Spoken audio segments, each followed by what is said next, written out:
Boa noite, Elis Regina. Oi. Elis, você podia rapidamente traçar o seu perfil? Sem papel e lápis.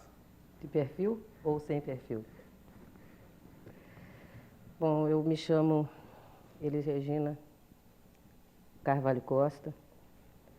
Nasci em Porto Alegre em 17 de março de 1945. Parece-me que não só na idade, mas na hora de ser crucificada. E comecei a cantar com 12 anos de idade. Com 18 eu vim para cá. Depois fui para o Rio. Aí voltei para cá. Cantei o Arrastão, ganhei o primeiro Festival de Música Popular Brasileira.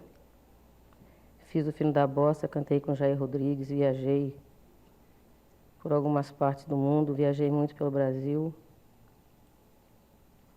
Fiquei mambembando por aí, fazendo algumas coisas importantes, algumas coisas de muito pouca importância, talvez muita coisa mais de menor importância do que importante mesmo. E gosto de música,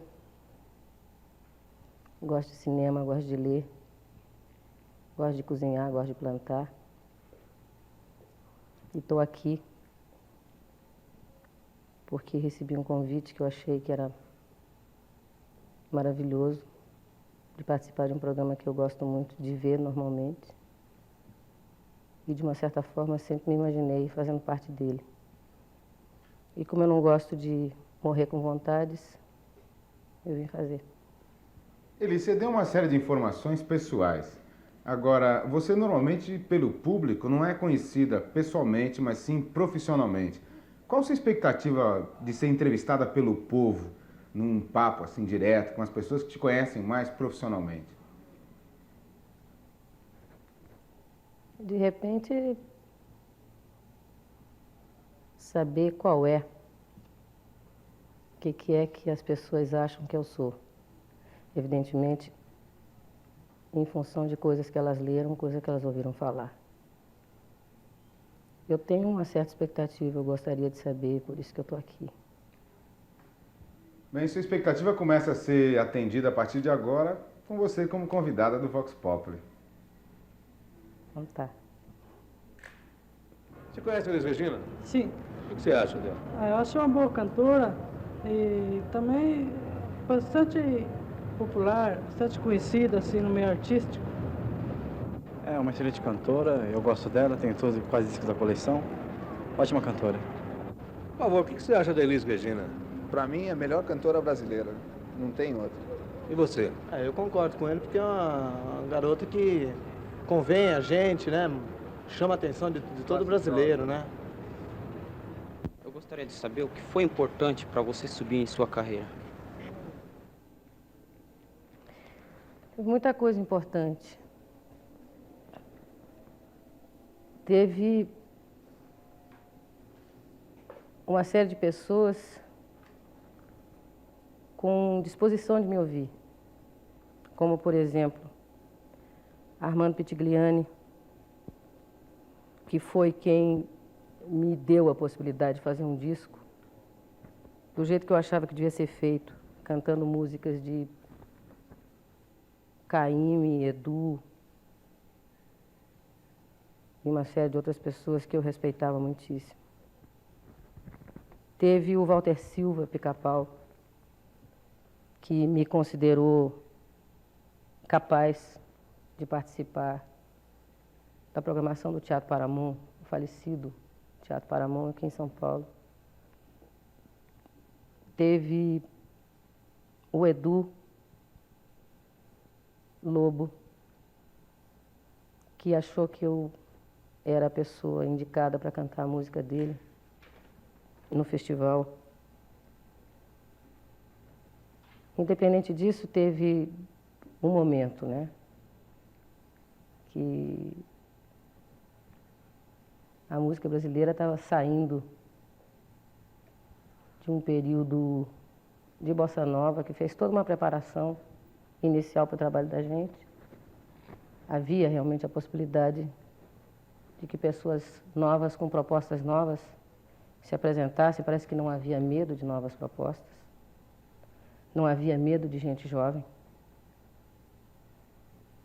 Então a gente teve condição de fazer uma série de coisas e teve, inegavelmente e modestamente, uma vontade minha de fazer as coisas, custasse o que custasse. Eu resolvi que eu ia fazer. Então, essa série de coisas, acho que foram muito importantes e foram as coisas que contribuíram para que eu pusesse minha cabeça de fora e ficasse desnorteando aí esses anos todos. Elis Regina, se você não fosse cantora hoje, o que você seria hoje? Eu seria uma péssima professora primária, porque eu estava me preparando para isso. Mas eu ia ser um horror, ia ser provavelmente expulsa pelo Ministério da Educação e Cultura por incompetência ou por falta de afinidade com o cargo. E eu provavelmente, se não fosse cantora, não seria a pessoa que eu sou, que eu acho que é muito mais importante do que a profissão que eu tenho. Eu aprendi muita coisa nessas andanças aí pela vida. A gente está sentindo que agora no Brasil está se abrindo um período de possibilidade de articulação dos artistas em movimentos culturais mesmo, movimentos artísticos, né? Então, ver como é que você, Elis, né, se sente dentro dessa possibilidade de articulação. Então, você que ficou esse tempo todo, digamos, de um outro grande momento de ativação cultural no Brasil, lá pelos anos de 68, esse tempo todo você fez a sua carreira enquanto atriz, fez nome enquanto atriz. Então, como é enquanto cantora? Como é agora? Existe possibilidade de se articular com outros cantores e com os músicos mesmo, né? Bom, houve realmente esse período de vazio, né? A coisa foi muito bem colocada, inclusive em termos de data. A partir de 68, a gente passou por um período de vazio, inclusive vazio físico, né? Porque muita gente estava fora. E não se contava, assim, de imediato até com o respaldo da presença de Gil, de Edu, de Caetano, de Chico, de uma série de pessoas que normalmente a gente costumava encontrar. Então, quando eu falo que havia o vazio físico, havia um vazio que era um misto de saudade, um misto de ansiedade, de realmente não saber exatamente o que é que estava acontecendo. E para pessoas mais ingênuas, como no meu caso, na época, bastante, né? Um certo medo até. Depois as pessoas foram realmente se dedicando à falta de coisas maiores a fazer, foram se dedicando a tomar conta de suas carreiras, porque, afinal, a gente come disso, né? Então, era fazer o melhor possível, do que era possível ser feito, esperando se respirar em conjunto. Parece-me que se começa a respirar. Como eu vejo isso, eu vejo como uma coisa muito saudável, porque não dá para ser de outra forma, né? Pelo menos eu acho que eu fui criada para que fosse assim. E eu não consigo entender a vida de outra maneira. A articulação existe, quer dizer, a gente está com possibilidade de se encontrar. Parece que já não causa espécie ter um grupo de 10, 15 pessoas debatendo problemas que dizem respeito à sua profissão, dizem respeito ao seu trabalho, à sua forma de se comunicar com as pessoas, à sua forma de ser, dentro da medida do possível, o repórter da sua sociedade, do seu tempo, da sua terra, do seu povo, da sua cultura. A gente está fazendo e está passando por um período de amaciamento, porque a gente já não estava muito mais treinado para isso, né? Então, evidentemente, a gente está cometendo erros como muitas pessoas devem estar cometendo também, pela falta de prática, pela falta de exercício. Mas eu acho que o importante é a gente estar fazendo, e só erra aquele que está fazendo alguma coisa. E nesse momento eu acho que a coisa mais importante é que a gente faça e que encontre uma ressonância, né? Porque falar sozinho já está provado que não dá certo.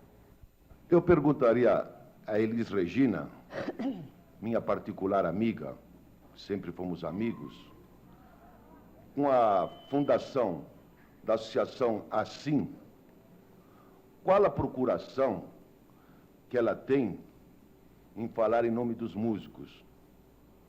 Porque, pelo que nós sabemos, foi endereçado à minha pessoa um abaixo-assinado por mais de 100 músicos, os músicos que gravam, para que se fundasse a Abramos, Associação Brasileira de Músicos.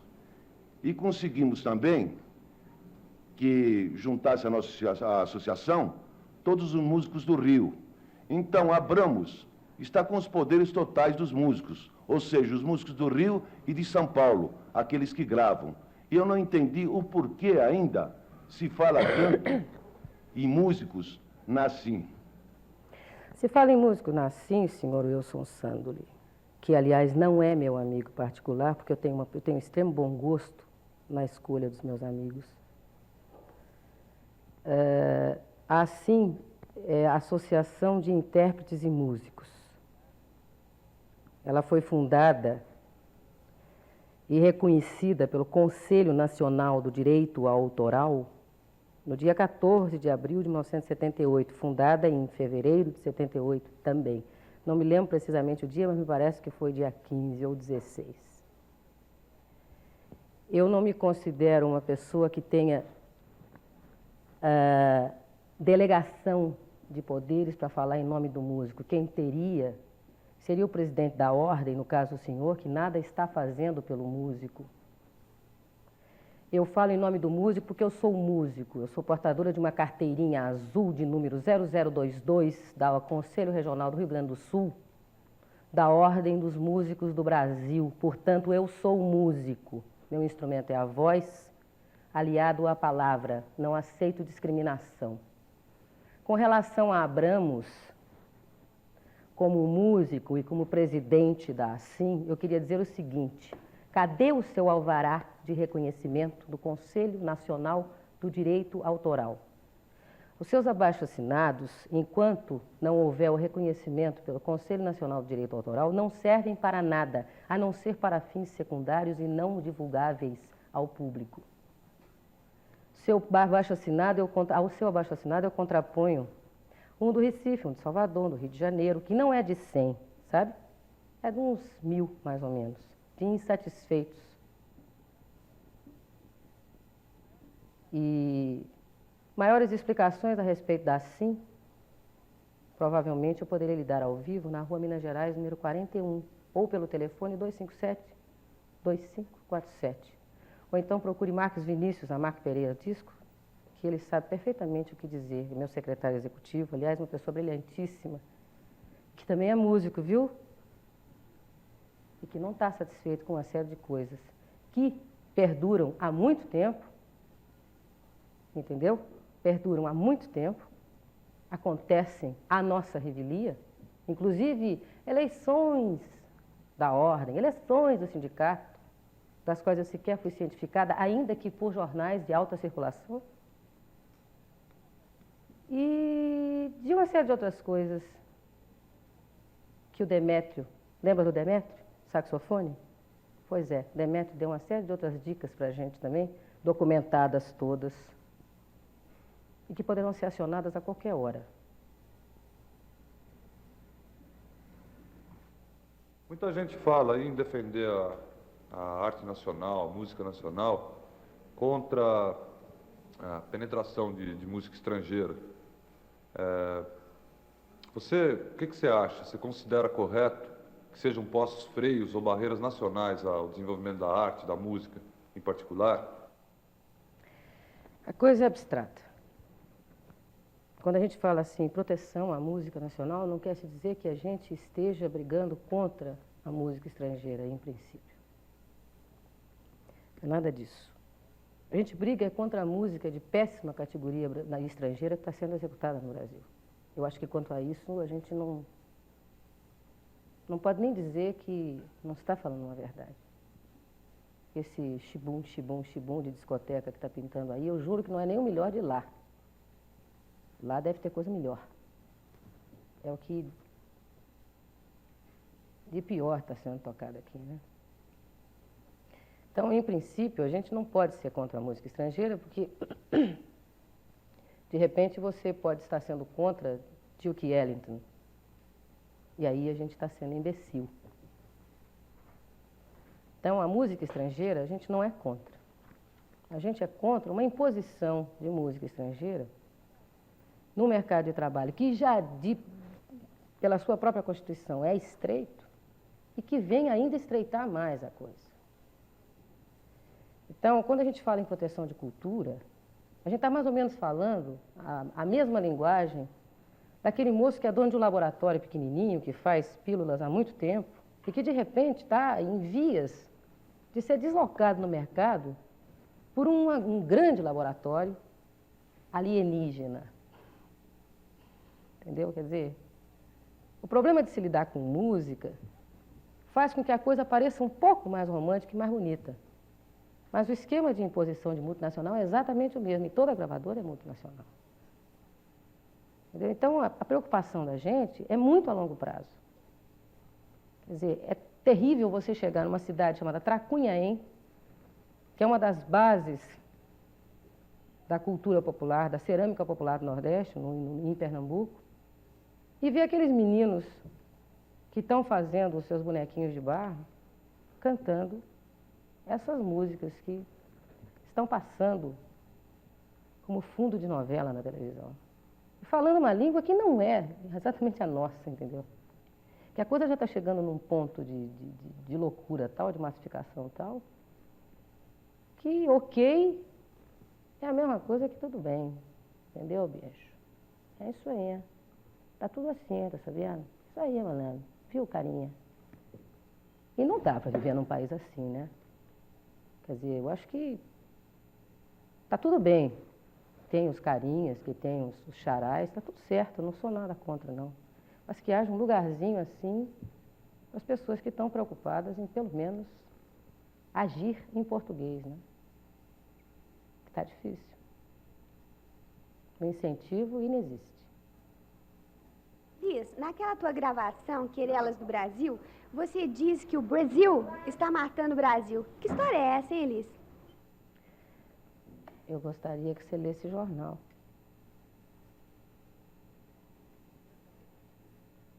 Eu queria saber se com esse som juventude, som discoteque, o jovem brasileiro está prestigiando o cantor nacional. De maneira nenhuma. E tem uma coisa aí que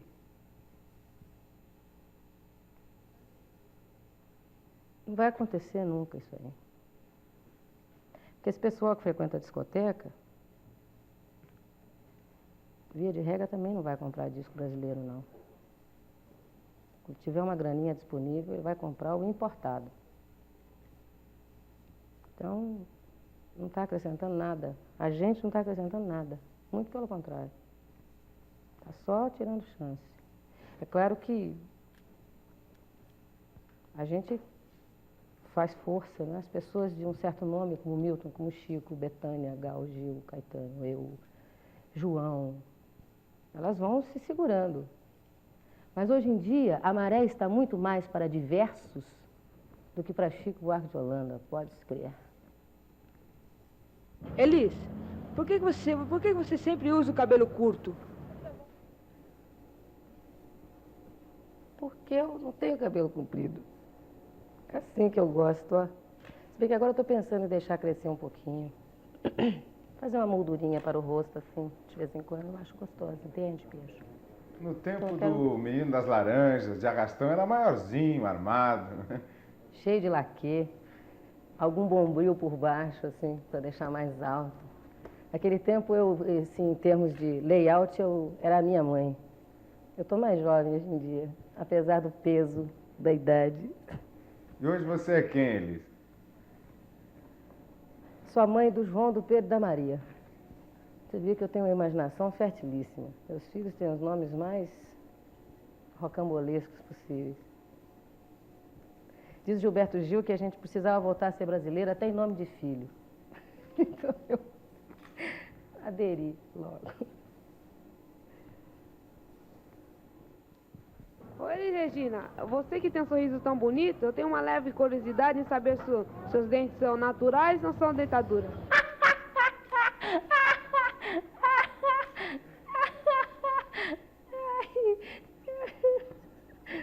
É natural, meu filho, ó. Não tem nem aquela coisa de colar, aquele cimento, né? É natural mesmo. Que barato.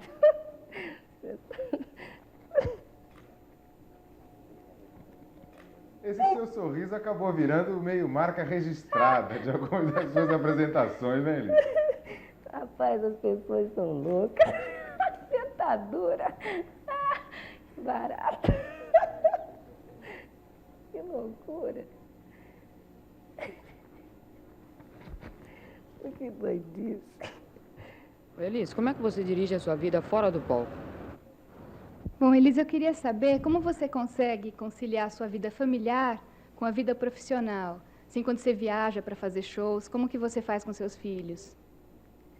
Bom, eu estou vindo de 45 dias de Norte e Nordeste com eles. Quer dizer, sufoco, são 3, né? E nas idades mais estranhas, com as vontades mais diferentes umas das outras.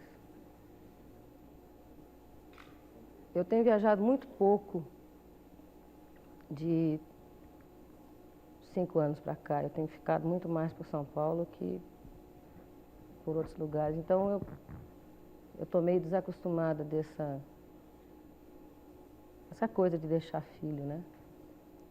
Agora, eu realmente não saberia como fazer daqui para diante, inclusive porque eu não tenho uma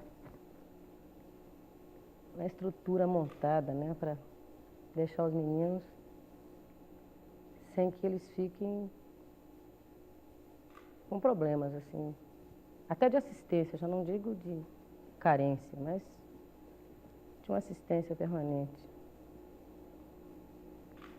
Não é muito difícil se conciliar as coisas desde que a gente haja muito às claras. Quer dizer, hoje tem trabalho, eles compreendem. A menorzinha não, que está com 11 meses, ela não sabe nada, dorme mais que qualquer coisa. Mas os 2 mais velhos já têm solicitações maiores, então é um pouco mais difícil.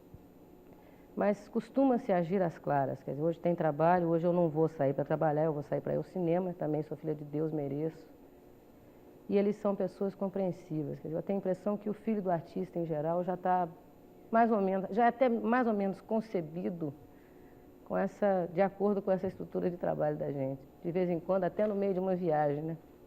Então já facilita um pouco a coisa, o cara já vem do nascedouro sabendo qual vai ser a barra que ele vai encarar. Não é muito difícil, também não é muito fácil. A gente vai tocando, né? Até agora tem dado certo. Não temos, assim, problemas graves dentro de casa. Os meninos estão bem assistidos, a gente tem tido possibilidade de ficar com eles. Agora, eu não tenho muita dúvida em dizer que se começar a ter problema, vai pender mais para o lado deles. Sem grandes dramas, não é isso. É que eles até nem pediram para pintar, né? Então, fez Mateus que o embale, não é? Elis, você como mulher e brasileira, o que você acha da condição da mulher brasileira e do feminismo? Condição da mulher brasileira. E vem logo a minha avó, minha mãe, que continuam sendo maioria, né? Porque o Brasil não é feito de Rio e São Paulo, sabe?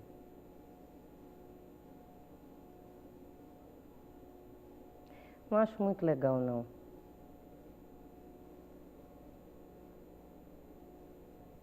O que a Elis Regina acha do ensino do sexo na escola? Eu acho que é isso aí, bicho. Tem mais é que ter. Porque, digamos assim, de repente, numa casa, não há problema com o relacionamento de pais e filhos, né? Os tabus inexistem, as coisas são conversadas abertamente. Então, as crianças ficam sabendo da vida, do que é viver, do que é namorar, casar, ter filho, com a maior clareza possível, dentro de um clima de naturalidade e de normalidade. Mas tem gente que vê fantasma em tudo que é lugar, né? Então, essa gente que vê fantasma, fatalmente vai criar, aliás, uma série de outros fantasmas na cabeça dos seus descendentes, né? Aí vai ficar russo. Então, a escola é melhor, né? A escola vai mostrar que não é fantasma, que não é bicho de 7 cabeças. E tem gente que não tem condição de falar a respeito do problema porque não tem condição, não foi instruída, não sabe. E aí está a grande maioria, né? Então, a escola também vai favorecer. Eu acho que tem mais é que ensinar. Agora, de preferência, sem atormentar, né? E dizendo que é bom, sabe? E tudo que é bom tem que ser aproveitado, né? Elis Regina, por que suas músicas são tão estrambólicas assim? Queria só saber isso, porque as suas músicas não tem, não sei lá, não dá pra sacar nada, não entendo nada. Por que será que é tão estrambólica? Daria pra você explicar pra mim? Estrambólica? Eu acho que aí não dá. Não dá pra explicar por que é tão estrambólica. Eli, sobre o seu show Transversal do Tempo, eu não tive a oportunidade ainda de ver, porque não estreou aqui em São Paulo ainda, mas eu comentei assim com várias pessoas que já viram o seu show no Rio, e eu vi dizer que ele é muito politizado. Como que você explicaria isso?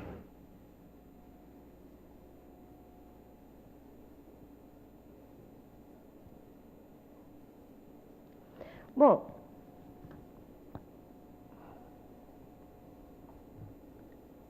como é que eu vou explicar?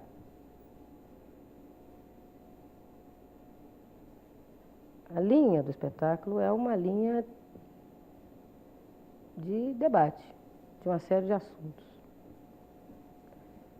O espetáculo tem a pretensão de ser jornalístico, de abordar uma série de temas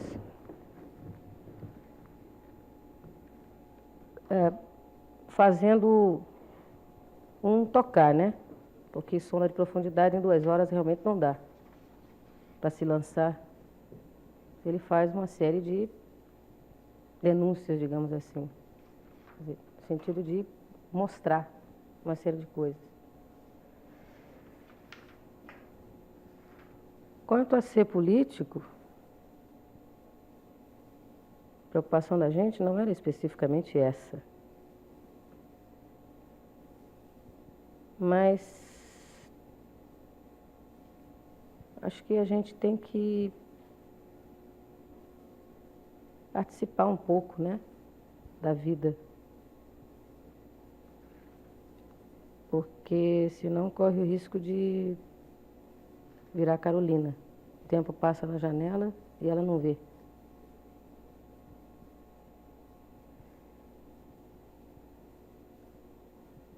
Então, a gente fala de muita coisa, como, por exemplo, destruição de mata, destruição de rio, destruição do homem, a desapropriação, A gente fala de dona de casa, de trabalhador, de gente que trabalha no campo, de boia fria. A gente fala de uma porção de coisa.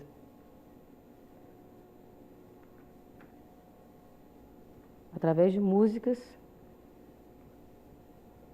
de pessoas muito conhecidas. E faz-se uma exposição, né? A gente fala a respeito das coisas e não toma partido. As pessoas é que tomam partido. Se isso é ser político, então o show é político. A gente acha que ele é jornalístico. Mas quem sabe ele não é político? De repente, você falou, eu estou até pensando. Eu vi que eu fiquei alguns minutos pensando na coisa.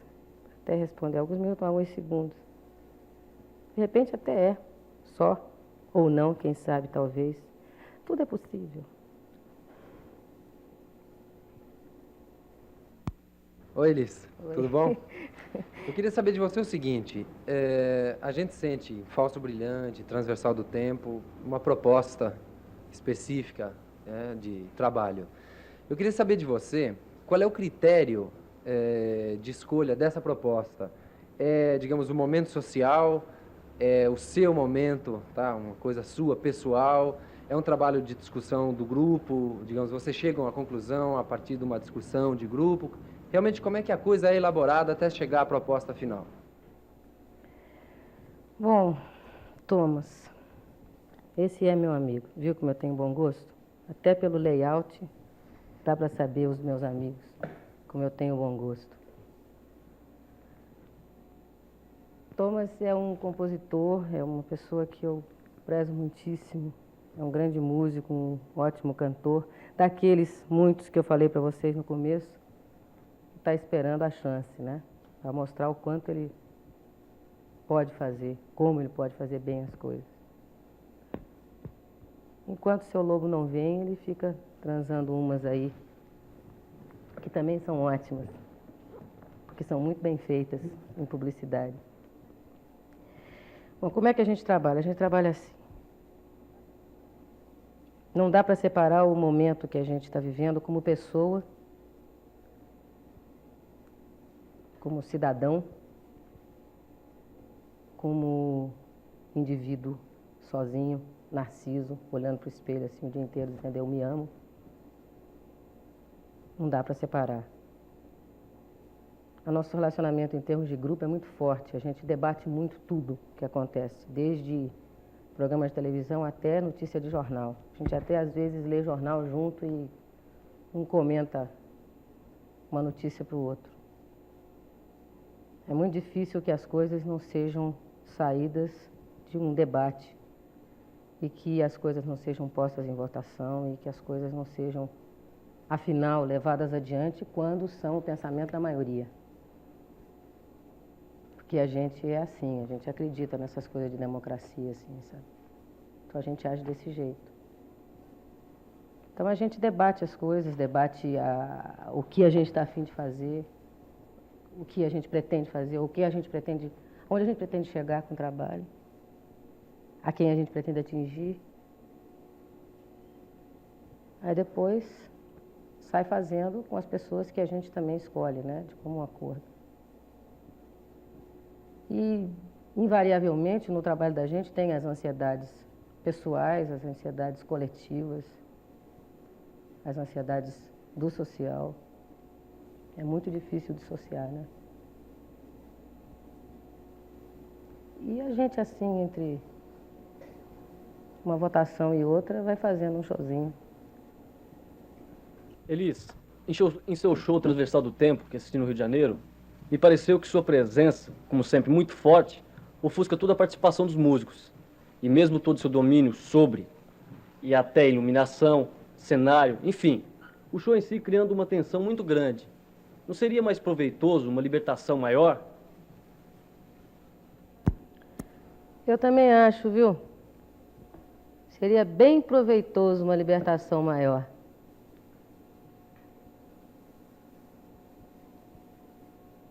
Você não acha? Elis, gengivinha, querida. Tudo bem?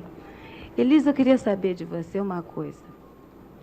Por que você não aparece mais na televisão? Você está deixando tanta gente com saudade, principalmente eu, que sou tua macaca de auditório. Você sabe que eu não tenho tempo de ir a teatro para te ver, que eu viajo a beça? Você devia de vez em quando aparecer na televisão, né, nega? Cantar umas coisas lindas pra gente, com essa voz maravilhosa que Deus te deu. Me responda por que você não quer saber da televisão.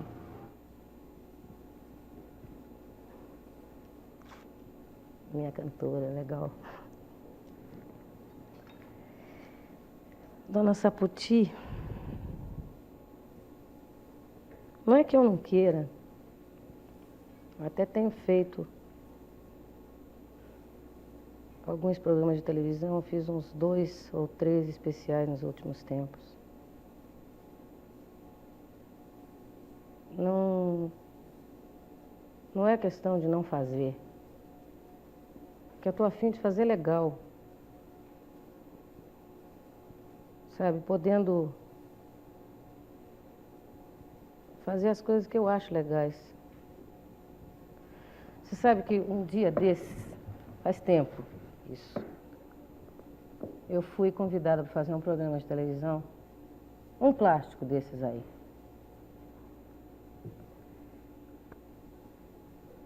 E quando eu cheguei ao estúdio, o cara perguntou, sabe o quê? O que você vai fazer? Eu falei, cantar. Ele falou, só?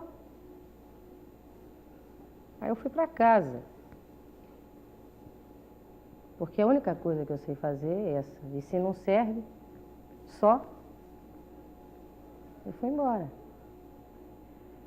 Quer dizer, no dia em que pessoas não precisem passar mais pelo vexame de ouvir esse tipo de pergunta, você vai cantar só? Aí dá para transar. Porque eu gosto de cantar como você também gosta de cantar. Eu quero chegar e cantar. Não quero falar, não quero dançar, não quero contar piada. Não quero botar roupa de vedete, encher de pluma. Já fiz esse troço, sabe? Já me violentei o suficiente. Por medo, por covardia, por uma porção de coisas. E como me fez muito mal, eu não quero tornar a fazer coisa que me faça mal. Então, o dia que eu puder transar de cantora, numa boa, eu vou ter muito prazer de fazer. Não pensa você que não me faz falta, faz. Porque um programa de televisão que você faça, desses ditos via Embratel, você poupa muito mais tempo se comunicando com as pessoas. Mas a fazer qualquer coisa, eu prefiro não fazer. Porque eu já tenho uma série de distorções, sabe? Já estou encarando e desfazendo uma série de coisas que eu permiti, equívocos, que eu permiti fossem criados através da imagem, partindo da imagem, entendeu? Me lembrando que um dia eu cantei uma música do Milton, chamada Nada Será Como Antes, numa cabine telefônica. Quer dizer, quem está assistindo devia, com toda razão, estar perguntando quem era imbecil, né? Fatalmente sou eu, porque quem está fazendo sou eu, se eu assinei embaixo. Sabe, por causa dessas coisas, desses traumas que eu tenho com televisão, é que eu prefiro esperar a hora legal para fazer. Quando pinto o especial legal, sabe, o que eu vou fazer? Então, você vai cantar, que é, no fundo, o que a gente gosta de fazer, né? É o que você gosta de fazer, é o que eu gosto de fazer. Sem parangolé, sem mumunha, aí tudo bem. Vou fazer, morrendo de alegria, trabalho 1 mês, até sem dormir. E vou para casa morrendo de rir. Mas não vale a pena a gente sacrificar, às vezes, um dia para fazer 2 minutos e não ter coragem de assistir em casa, porque sabe que está uma droga. Então, eu prefiro. Já fiz muita porcaria para fazer de novo. Não tenho mais idade para isso, não. Elis, a resposta séria você deu. Agora faltou uma questão que não ficou bem explicada. Que negócio é esse de gengivinha? Ah.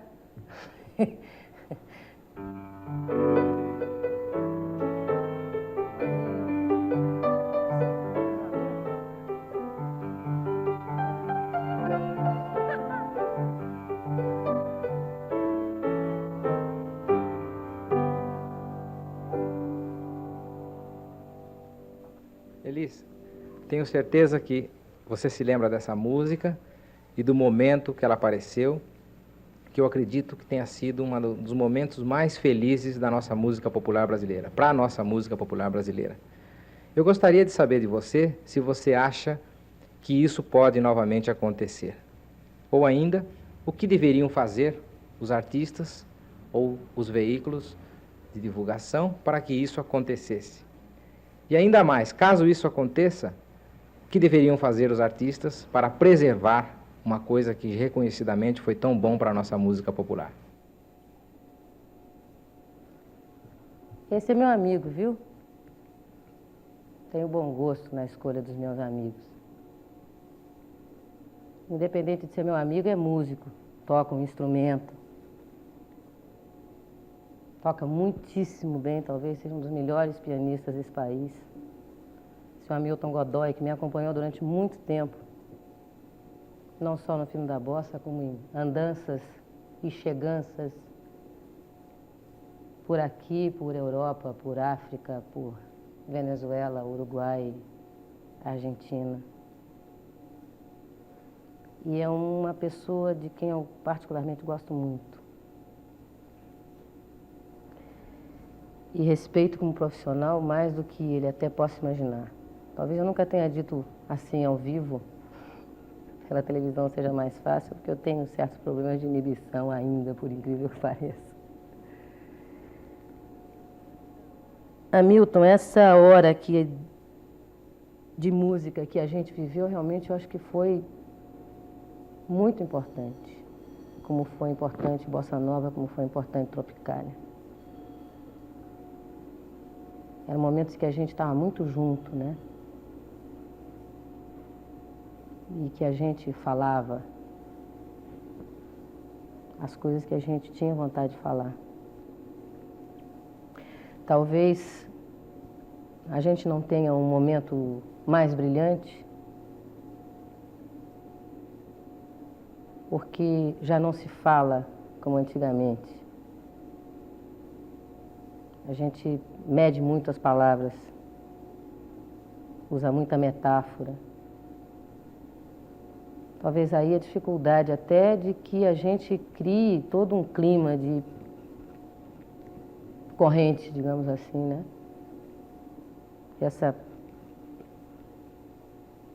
Esse choque da gente com o público, que era uma coisa realmente inacreditável, né? Se isso vai voltar a acontecer, Hamilton,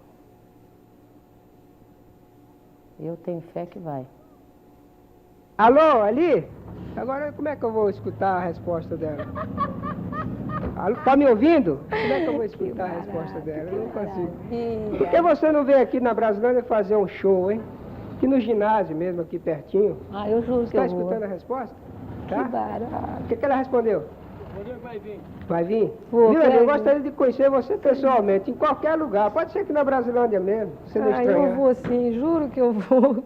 Que maravilha. Vou sim, moço. Juro por Deus que eu vou. Ai, que barato. Que coisa boa. Mas é aquela experiência do circo não deu muito certo, né? Porque era a sua ideia fazer show em periferia com o circo. Eu fiquei esperando um terreno aí para armar o circo, né? Porque o Falso Brilhante ele foi todo programado para ser feito num circo. E aí eu andei pedindo assim, tipo secretaria, né? Não essas secretarias da vida. Um terreno, não era negócio de grana não, sabe? Eu morro dura, mas não perco a pose. Não era problema de dinheiro para fazer, a gente ia fazer porque a gente tinha mesmo. Queria um lugar para montar, né? O circo para o espetáculo ser feito.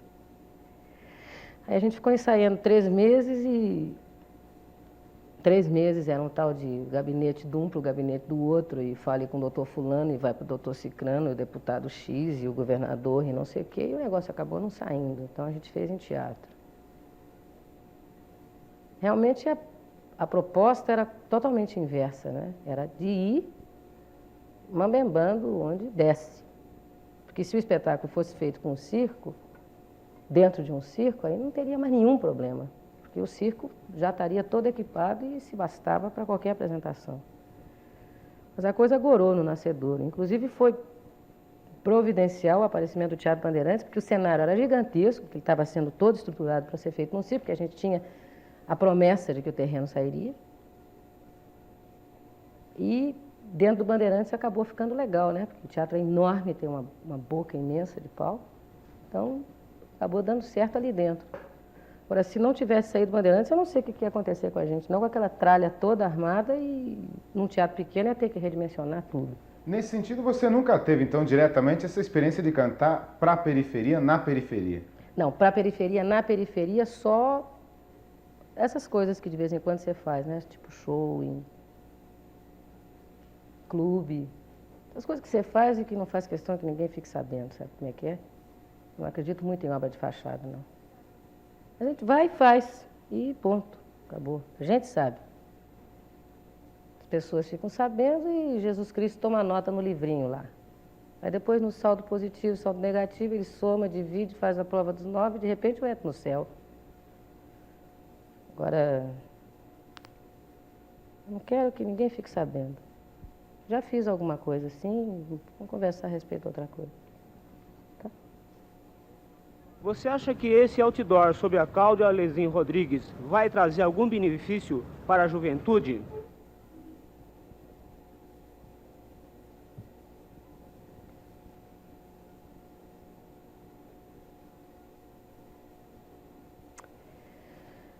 Ô, rapaz, se eu pudesse falar tudo que eu estou pensando, não vai trazer nada, rapaz. Não viu que o cara está na Suíça, numa boa? O cara está na Suíça e ele deve ser raia miúda. Deve ter muita outra coisa atrás disso aí. E se a conversinha de pé de ouvido valer, não é bom nem falar nesse assunto, porque é muito perigoso. Acho que... Olha, esse troço é muito nojento demais para ser conversado nessa hora, sabe? Não gosto desse negócio, não. Queria saber por que você gravou o Rancho da Goiabada e Saudosa Maloca nesse ritmo que você gravou? Eu, particularmente, acho que ficou muito ruim, tirou toda a força, principalmente da Saudosa Maloca. Mas eu gosto assim.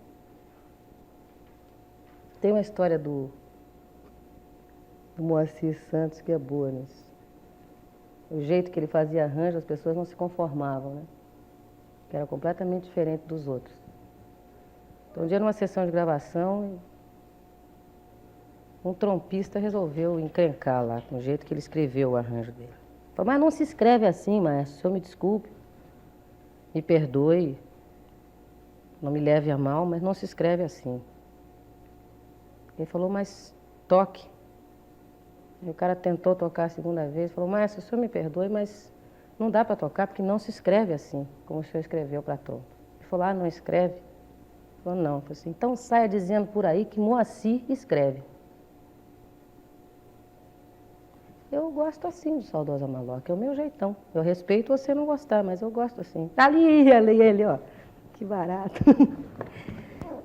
Ah, Elis Regina, se você soubesse, Elis Regina, se você soubesse como eu gostei da sua gravação, da sua interpretação, você não pode calcular como eu gostei.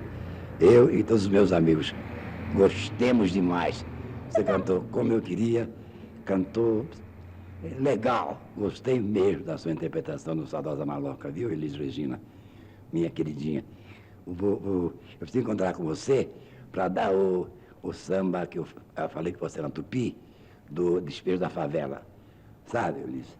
Você gravou legal, muito bem, muito obrigado. Precisa de mais alguma coisa, podemos mostrar o meu repertório. Se você gostar, não tem importância, não faz mal. Depois que nós vai, depois que nós volta. É isso aí, bicho. Falou, gente finíssima. Outro amigo, olha que bom gosto. Você viu, é tudo uma questão de conversar com as pessoas, né? Eu estive conversando com a Dona Irã antes de cantar, porque, de repente, podia ser que ele se sentisse muito agredido por isso. E ele falou que era exatamente o contrário. Agora, eu só cantei assim, lento e arrastado, porque eu não acho graça. Sabe? Não acho graça. Você está num determinado lugar e, de repente, 24 horas você tem que sair, sabe lá Deus para onde. Então, isso não é engraçado. Sabe? Tem que haver uma certa coerência de som e imagem. Né? A história que está sendo contada, ela tem que ter uma sonorização razoável, né? Razoavelmente parecida com o que ela está dizendo, porque senão fica uma loucura. Só fiz assim porque eu acho que é, sabe, um desrespeito. Já morar nas condições em que o cidadão morava, já acho um desrespeito. Agora, ser despejado em 24 horas, acho um maior desrespeito ainda. O cara já não tem mais nada, já está vendido. Por que tem que ser tocado, enxotado que nem gado? Doente. Então, sabe, é o meu jeitão de ver a vida. Me parece que é mais ou menos o jeitão da Dona Irã. Porque já em Porto Alegre eu soube que ele estava muito satisfeito. Aí encontrei com ele na famosa padaria ao lado da Tupi e ele me prometeu uma música nova que era o Despejo da Favela. Provavelmente vai ser até bem mais triste. Acho que é um equívoco em relação à Dona Irã, sabe? As pessoas confundem a obra do compositor Dona Irã Barbosa com com o personagem que ele fez a vida inteira. A Dona Irã não é uma pessoa para se estar rindo dele. Você sorri. É um camarada muito sério para a gente estar fazendo cães a toda hora, sabe? Eu acho. Me desculpe. Já falei para você que eu sou democrata, respeito o seu ponto de vista, mas eu estou colocando o meu. É a primeira chance que pintou. Ainda não fui entrevistada em outras estações, entende? Então, estou respondendo. Elis Regina, como você sentiu esse contato direto com a voz do povo que foi proporcionado por Vox Populi? Olha, eu achei legal, principalmente porque vocês respeitaram uma coisa que eu não sei se vocês sabiam, mas é o que eu penso, sabe? A respeito do chamado artista popular. Tem que saber das pessoas que realmente o ouvem, até gravitam um pouco em torno dele. O que é que eles estão achando, o que é que eles estão pensando. Quer dizer, desde o menino que queria saber se eu tinha dente de verdade ou não, até a universitária preocupada com uma retomada dos artistas, no sentido de uma maior preocupação com o dia e a hora que eles estão vivendo dentro da sua terra, do seu país. Passando por esse moço que foi realmente o grande presente. Muito obrigada. Eu fiquei contente. Eu não saberia responder para teóricos. Sabe, eu não tenho essa facilidade, também não tenho tanto conhecimento assim para chegar para um doutor em música popular e responder coisas. Talvez até pela própria falta de tempo, as coisas que eu sei são muito mais do que eu vivi, do que eu ouvi da prática mesmo, sabe? E da confrontação da minha profissão com uma série de outras profissões. Então eu fiquei muito à vontade sendo entrevistada pelas pessoas que me assistem, que me ouvem, que ligam o rádio para me ouvir, ou que estão com o rádio ligado e de repente eu passo. E que de repente devem fazer um bicho de 7 cabeças da minha vida.